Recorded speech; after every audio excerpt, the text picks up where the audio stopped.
마태복음 11장 2절로 11절의 말씀을 가지고 세례 요한과 같은 사람이라는 제목으로 이 시간 하나님의 은혜를 나누고자 합니다.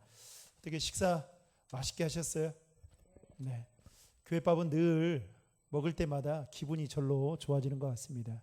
특별히 교회밥은 먹어도 살도 안 찌고요. 여러분 걱정 없이 드시면 돼요.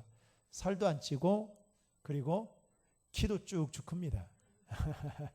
특별히 아픈 부위도 나을 줄 믿습니다. 그래서 맛있게 돈 주고 먹는 여러분 음식들은 조미료가 많아가지고 여러분들이 먹으면서도 내 돈 주고 내가 산 건데 먹으면서도 건강에 많이 해롭지만 교회는 절대 MSG를 뿌리질 않습니다. 잘 모르겠습니다만 그러지 않아요.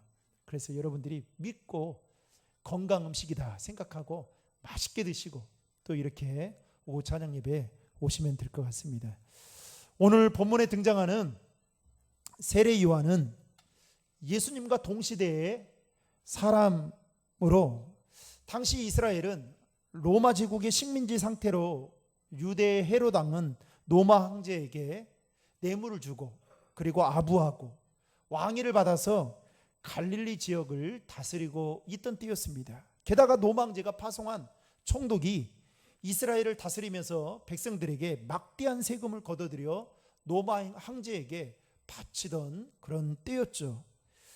그러다 보니까 서민들의 삶은 몹시 가난했고 또 이러한 상황 속에서 세례 요한은 예수님보다 6개월 먼저 태어나게 되었습니다. 세례 요한은 성인이 되어 금욕 생활을 하면서 사람들에게 회개하라 천국이 가까웠도다 라는 이 메시지를 선포하면서 많은 사람들로 하여금 회개할 수 있는 기회를 제공하고 그리고 요단강가에서 세례를 베풀기도 했던 사람이었습니다. 그러던 중에 분봉왕인 헤롯 안티파스가 자기 동생의 아내를 빼앗아서 그것도 아내로 삼는 악행을 저지르게 됩니다. 희대의 부도덕한 스캔들이 그것도 권력 핵심부 안에서 일어나게 된 것입니다. 그런데 문제는 당시 헤롯 안티파스는 성격도 고약하고 심지어는 독재적인 인물로 정평이 나 있다 보니까 어느 누구도 그가 한 이 행동에 대해서 입을 열지 못하고 있던 때였습니다. 그때 세례 요한은 왕이라 할지라도 헤롯 안티파스가 행했던 그 행동이 자신이 볼 때에 하나님의 계명에도 맞지 않고 도덕적으로도 문제가 있다라고 생각한 나머지 일침을 가하는 말을 하게 됩니다. 그래서 그는 감옥에 갇히게 된 것이죠. 여러분 누가복음 3장 19절의 말씀을 화면을 보고 우리 같이 읽겠습니다. 분봉왕 헤롯은 그의 동생 아내 헤로디아의 일과 또 자기가 행한 모든 악한 일로 말미암아 요한에게 뭘 받다고요? 책망을 받고 어느 누구도 이 헤롯 안티파스가 한 이 행동에 대해서 입을 열지 않을 때에 세례 요한은 입을 열어서 그의 잘못을 지적하고 있다라는 것이죠. 그리고 누가복음 6장 18절도 이렇게 말하고 있는데 같이 읽겠습니다. 이는 요한이 헤롯에게 말하되 동생의 아내를 취한 것이 뭐 한다고요? 옳지 않다 하였습니다. 그리고 세례 요한은 이제 감옥에 갇혀 지내는 세월을 보내야만 했습니다. 그러던 중에 자신의 제자들로부터 예수님께서 활동하신다라는 이야기를 듣게 됩니다. 그리고 그의 제자들은 마치 감옥에 있던 세례 요한에게 예수님이 행했던 그 모든 소식들을 제비가 그 먹이를 물어서 가져다 주듯이 그의 소식들을 세례 요한에게 알리게 됩니다. 세례 요한은 요한복음 1장에 보면 자신이 메시아라고 소개하던 예수님에 대해서 이렇게 말합니다. 보라, 세상 죄를 지고 가는 하나님의 어린 양이로다 라고 하면서 세례를 주고 또 구약의 수많은 선지자들을 통해서 오리라 하신 그 메시아가 바로 예수 그리스도다라고 세례 요한은 말하게 됩니다. 그런데 세례 요한은 자신의 제자들로부터 감옥에서 듣게 된 그 소문은 자신이 기대했던 그 메시아의 기대와 그림에 전혀 다른 모습을 지금 예수님이 하고 있다라는 소식을 듣게 된 것입니다. 그래서 오늘 본문 3절에 보시면 세례 요한의 제자들은 예수님께 이렇게 이야기합니다. 오실 그이가 당신이 오니까 우리가 다른 일을 기다리오리까? 라고 묻게 되죠. 여러분, 세례 요한이나 그를 따르는 제자들은 그렇다면 어떤 기대를 가지고 있었길래 오늘 3절에 오실 그이가 당신이 맞습니까? 아니면 우리가 또 다른 메시아를 기다려야 합니까? 라고 질문하고 있는 걸까요? 이사야 선지자는 이사야서 35장 4절에서 오실 메시아에 대해서 이렇게 예언했습니다. 같이 화면을 보고 읽겠습니다. 겁내는 자들에게 이르기를 굳세 와라, 두려워하지 말라. 보라, 너희 하나님이 오사 보복하시며 갚아주실 것이라. 하나님이 오사 너희를 구하시리라 하라. 즉 이사야 선지자의 그 예언의 말씀대로 메시아가 오면 그동안 억눌려 있어서 오로지 예수 메시아만을 기다리며 살았던 그 사람들에게 하나님께서 보응하시고, 그리고 그들을 힘겹게 그리고 힘들게 괴롭히던 자들을 하나님은 철저하게 보복하실 것이다라는, 즉 악인들에 대한 그 심판을 하기 위해서 오신다라는 것을 세례 요한과 그의 제자들은 가지고 있었습니다.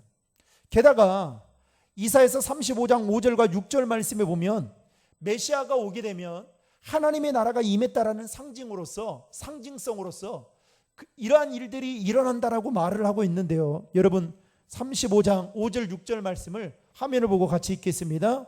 그때 맹인의 눈이 밝을 것이며 못 듣는 사람의 귀가 열릴 것이며 그때에 저는 자는 사슴같이 뛸 것이며 말 못하는 자의 혀는 노래하리니 이는 광야에서 물이 솟겠고 사막에서 시내가 흐를 것임이라. 즉 메시아가 오게 되면 이러한 아픔과 장애와 질병을 겪고 있는 모든 자들이 고침을 받게 되는 일이 일어나게 될 것이다.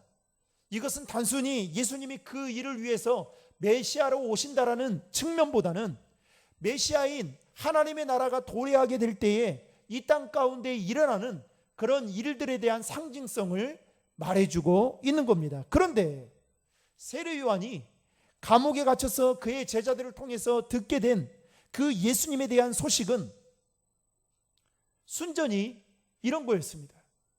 예수님은 죄인들의 친구가 되고 병든 자를 고치러 다닌다, 이런 이야기만 듣게 된 거예요.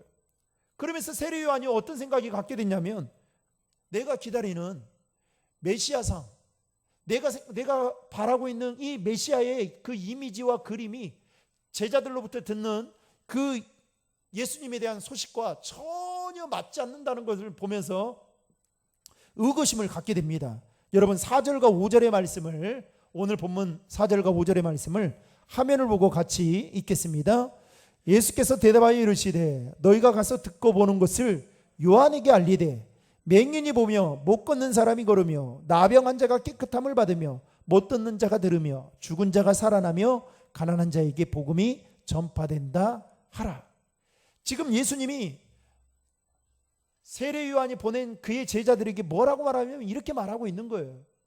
그러니까 사실은 예수님이 이와 같은 일도 하지만 더 세례 요한이나 그의 제자들이 생각했던 것은, 우리 이스라엘이 예수님이 오시게 되면 노마의 제국으로부터 해방이 되어서 이제는 강한 나라가 될 수 있을 것이다라는 어떤 정치적인 예수상을 이들은 그리고 있었던 겁니다. 더욱이 이사야서 61장 1절에 보면 이렇게 이사야 선지자는 말을 합니다. 같이 읽겠습니다. 주 여호와의 영이 내게 내리셨으니 이는 여호와께서 내게 기름을 부으사 가난한 자에게 아름다운 소식을 전하게 하려 하심이라. 나를 보내사 마음이 상한 자를 고치며 포로된 자에게 자유를, 갇힌 자에게 노임을 선포하며. 여러분, 이 말씀대로라면 세례 요한의 입장에서 생각해 보면 여러분 어떤 생각이 들어야 되느냐? 지금 그가 감옥에 갇혀 있지 않습니까? 그것도 특별하게 세례 요한이 인간적으로, 아니 도덕적으로, 윤리적으로 큰 죄를 범해서 감옥에 갇혀 있다면 조금 이해가 되겠죠. 그런데 그게 아닙니다. 어느 누구도 입을 열지 않는 이 헤롯 안티파스 왕의 잘못에 대해서 그가 입을 열게 되자 그는 그 일로 인해서 감옥에 갇히게 되죠. 한마디로 불의에 항거하고 부도덕한 권력을 향해서 세례 요한은 말을 제대로 바른 말을 하게 된 것입니다.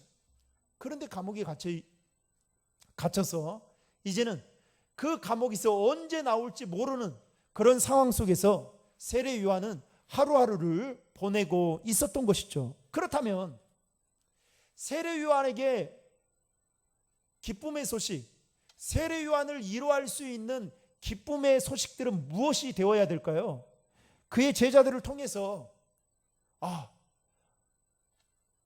예수님이 이제 자신이 원하는 나라를 머지않아 만들 것이다.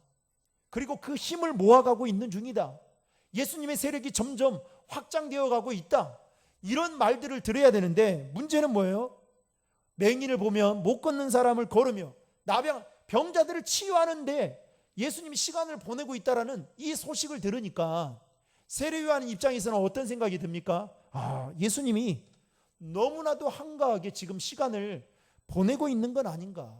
감옥에 있는 나를 당장이라도 빨리 구출해 내줘야 되는데 지금 예수님이 뭐 하시는 건가? 라는 생각이 들면서 아마 절망이 되고 낙심이 되었을 것입니다. 게다가 세례 요한의 제자들도 예수님이 정말 메시아인가라는 의문이 들어서 오늘 본문 3절의 말씀처럼 오실 그이가 당신이 맞습니까? 우리가 다른 일을 기다려야 합니까? 라고 질문하게 되었던 것을 보게 됩니다. 한마디로 말하면 세례 요한이나 그의 제자들은 자신들의 기대와는 달리 예수님의 행보가 어긋나고 있다는 것을 지금 보여주고 있는 것이죠. 여러분, 인간적으로 생각하면 세례 요한은 자신이 기대했던 메시아의 모습이 아니어서 실망이 컸을 겁니다. 아니, 그의 믿음도 흔들릴 수 있을 만한 충분한 상황이었는데도 불구하고 오늘 본문을 보면 세례 요한은 그의 믿음이 흔들리지 않았던 것을 볼 수가 있다라는 것이죠. 그 이유가 무엇 때문이었을까? 세례 요한은 자신의 인생의 목적이 무엇인지를 정확하게 알고 있었던 사람이었기 때문입니다. 여러분, 마태복음 3장 3절의 말씀을 화면을 보고 우리 같이 읽겠습니다. 그는 선지자 이사야를 통하여 말씀하신 자라 일렀으되 광야에 외치는 자의 소리가 있어 이르되 너희는 주의 길을 준비하라 그가 오실 길을 곧게 하라 하였느니라. 아멘.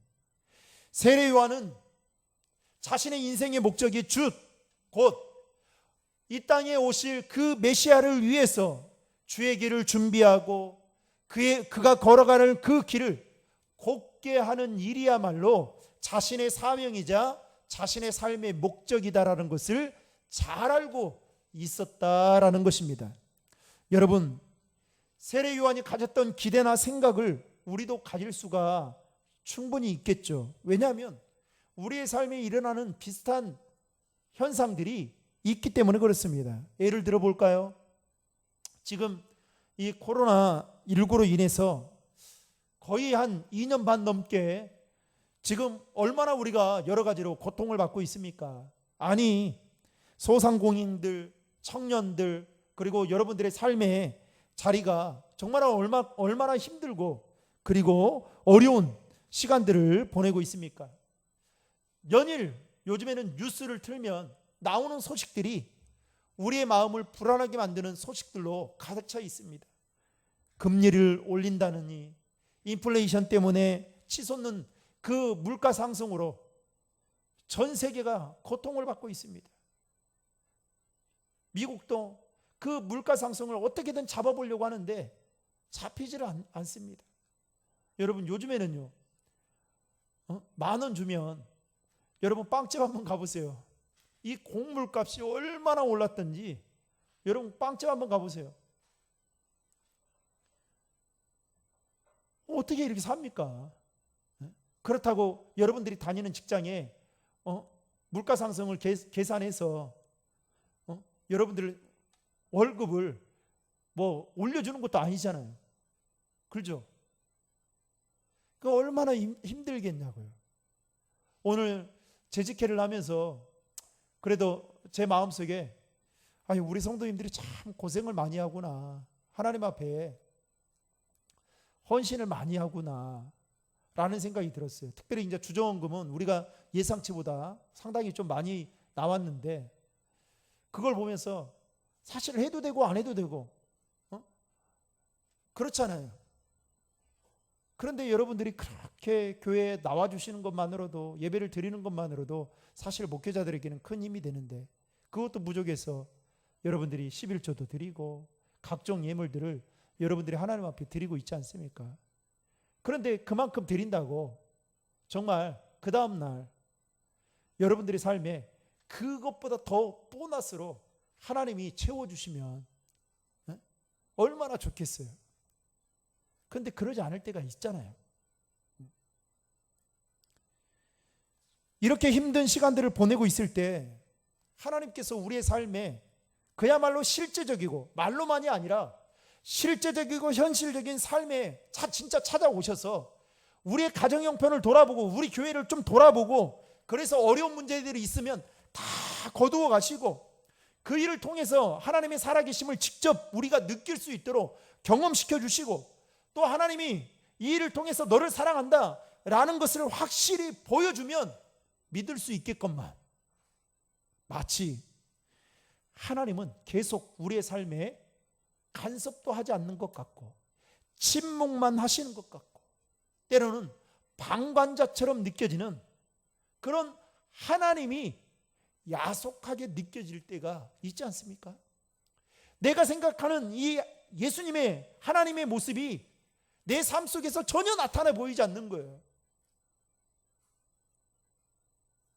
그럴 때 여러분 대다수의 사람들은 자신의 믿음을 포기하고 때로는 믿음이 흔들리곤 합니다. 그런데 세례 요한이라고 여러분 세례 요한이 메뚜기와 석정을 먹고 그랬잖아요. 가죽 털옷을 입고 얼마나 인간적으로 보면 여러분 그게 최고의 세례 요한이 뭐 그렇다고 이전에 엄청나게 많은 것들을 누렸던 사람이 아니었거든요. 그렇다면 내가 바른 말 한 것 때문에 어느 누구도 말하지 않을 때에 나는 예스라고 말한 이 세례 요한을 하나님이 들어서 어떻게 해요? 헤롯 안티파스의 왕의 그 코를 납작하게 만들어줘야 되는데 이런 소식이 안 들리니 얼마나 그 세례 요한이 마음이 답답했겠습니까? 이게 곧 우리의 마음일 수도 있는 거죠. 사랑하는 성도 여러분, 그럼에도 불구하고 세례 요한이 흔들리지 않을 수 있었던 것은 그는 인생의 목적이 분명했기 때문입니다.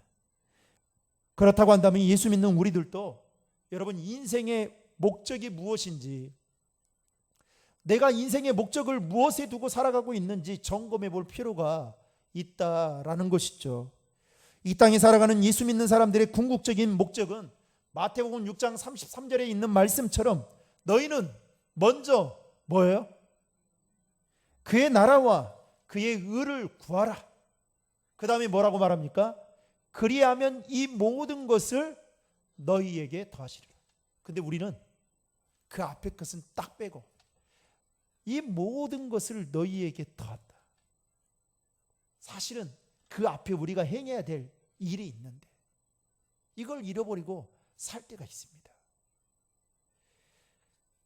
사랑하는 성도 여러분, 오늘 오후 찬양 예배를 드리고 있는 저와 여러분들에게 있어서 다시 한번 우리의 인생의 목적이 무엇인지를 돌아보고 그 인생의 목적이 전혀 주님과 상관없는 그런 목적을 두고 살아가고 있다면 다시 한번 저와 여러분들의 인생의 목적이 주님께 맞춰지는 은혜가 있기를 주님의 이름으로 축복합니다. 여러분, 목적이 분명해야 돼요. 목적이 분명해야 돼요. 그리고 그 목적이 하나님의 뜻에 합해야 돼요. 이어서 세례 요한의 제자들이 이제 돌아가게 됩니다. 그때 예수님 곁에 있던 무리들에게 세례 요한에 대해서 말을 하는데 오늘 10절 말씀에 이렇게 말하고 있습니다. 화면을 보고 같이 읽겠습니다.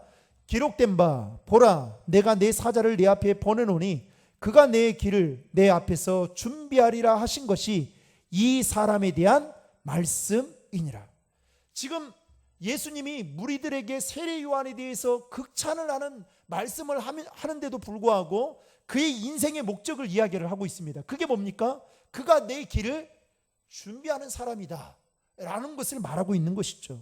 여러분, 이 말씀은요, 구약에 있는 말라기서 3장 1절 말씀을 인용했는데요. 여러분 같이 한번 읽겠습니다. 화면을 보고 시작.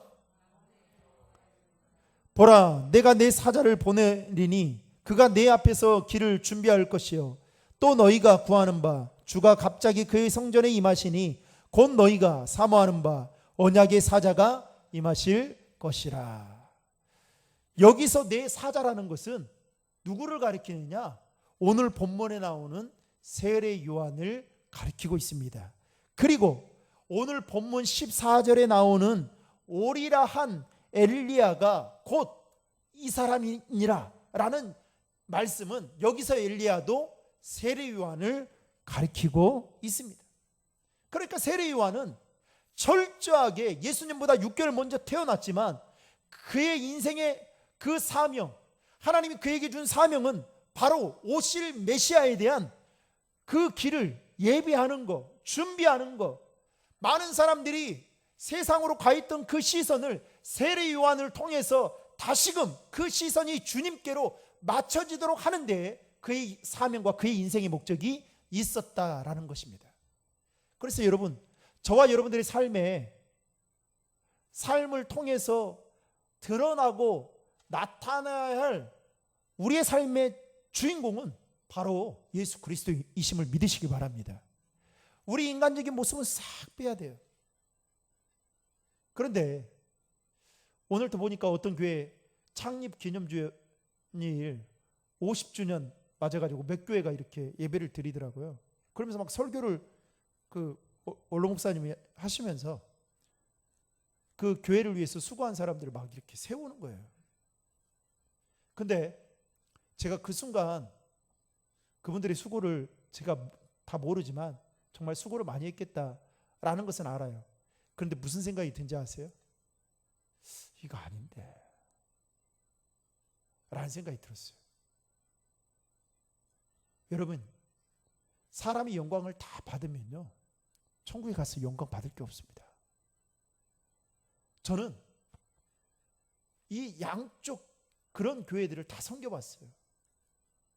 그래서 되도록이면 우리는 자꾸만 우리의 실적과 또 우리의 업적과 우리의 그 열매들을 막 나타내 보이려고 하고 누군가가 칭찬을 해주기를 바라고 그러잖아요. 근데 여러분, 내가 안 해도 있잖아요. 나중에 하나님이 이 사람을 들어쓰려고 하면 그 사람이 그동안 행해왔던 그 미담과 같은 모든 일들을 여러분 다른 사람의 입술을 통해서 다 드러나게 돼 있어요. 결국 내가 말하지 않아도 된다라는 거죠. 세례 요한도 얼마나 하고 싶은 말이 많았겠어요. 그렇지 않겠어요?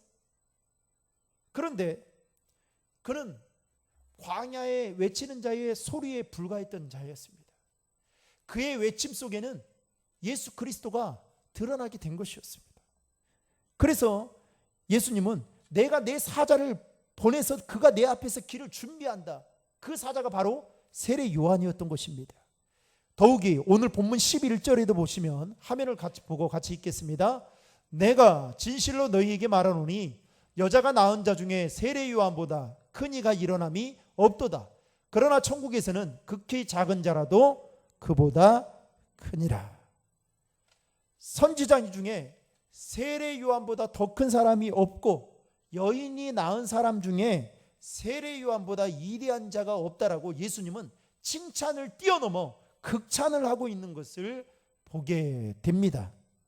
여러분, 누가복음 1장에 보면 예수님을 잉태했던 마리아가 그 잉태의 소식을 듣고 제일 먼저 찾아갔던 사람이 누군지 아세요? 엘리사벳이었습니다. 그런데 이 세례 요한을 잉태했던 먼 친척벌 되는 엘리사벳을 이 6개월 먼저 잉태되었던 복중의 세례 요한이 성령이 충만해서 복중에서 뛰어놀았다라고 성경은 그렇게 이야기합니다. 왜냐하면 마리아의 복중에 잉태된 메시아가 자신의 집으로 들어오니까 아기 세례 요한이 복중에서 메시아를 영접하고 메시아를 만난 그 기쁨에 성령이 충만해서 복중에서 뛰어놀았다, 이렇게 성경은 기록하고 있는데요. 여러분, 누가복음 1장 39절부터 44절의 말씀을 우리 천천히 한번 읽겠습니다. 시작.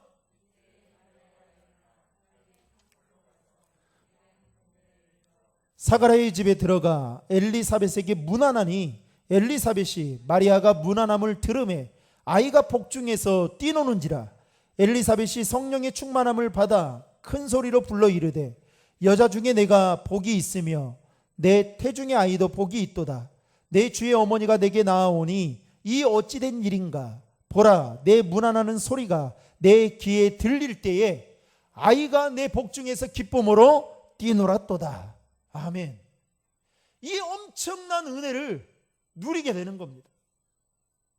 이와 같이 세례 요한은, 그리고 세례 요한의 인생을 돌아보면 그는 광야에서 그야말로 단순하고 절제되고 최소한의 양식과 최소한의 옷을 입으면서도 그는 철저하게 주의 길을 준비하고 예비하는 그 메신저의 삶을 살았던 그 이유는 바로 그는 인생의 목적이 분명했기 때문에, 그래서 세례 요한을 두고 신학자들은 뭐라고 이야기를 하냐면 구약과 신약을 연결하는 선구자적 메시아다, 그렇게 이야기를 하고 있습니다.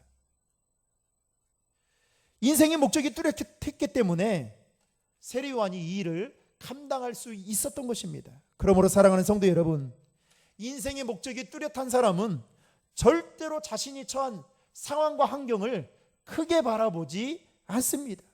만약에 세례 요한이 자신이 처한 환경과 상황을 크게 바라봤다면 그는 감옥에서 평생 억울해하면서 가슴을 치면서 살다가 자신의 인생을 거기서 마무리했을지도 모릅니다. 그러나 그러지 않았다는 것이죠. 오늘 본문을 보면 더 놀라운 점은 여러분 11절 하반절에 보면 이렇게 이야기합니다. 그러나 천국에서는 극히 작은 자라도 그보다 크니라. 쉽게 말하면 세례 요한이 아무리 이대해도 하나님은 우리를 세례 요한보다 더 큰 자로 여겨주시고 있다라는 겁니다. 저와 여러분이 이 세상에 속한 그 누구와도 비교의 대상이 없을 만큼 하나님은 보잘것없고 초라한 저와 여러분을 가장 크고 가장 존귀한 자로 여겨주신다는 겁니다. 이 사실 한 가지만으로도 우리는 우리의 인생의 목적을 내가 이루고 싶은 야망에 두는 것이 아니라 하나님께 두어야 된다는 것을 우리는 알 수가 있다는 것이죠. 그러므로 사랑하는 성도 여러분, 저와 여러분을 존귀하게 높여주시는 그 하나님께 우리의 삶의 목적을 두고 이번 한 주간도, 내일부터 시작되어지는 한 주간 우리 인생의 목적을 하나님께 맞추며 삶의 자리에서 하나님을 더 높여 드리는 저와 여러분들의 삶이 되기를 주님의 이름으로 축원합니다.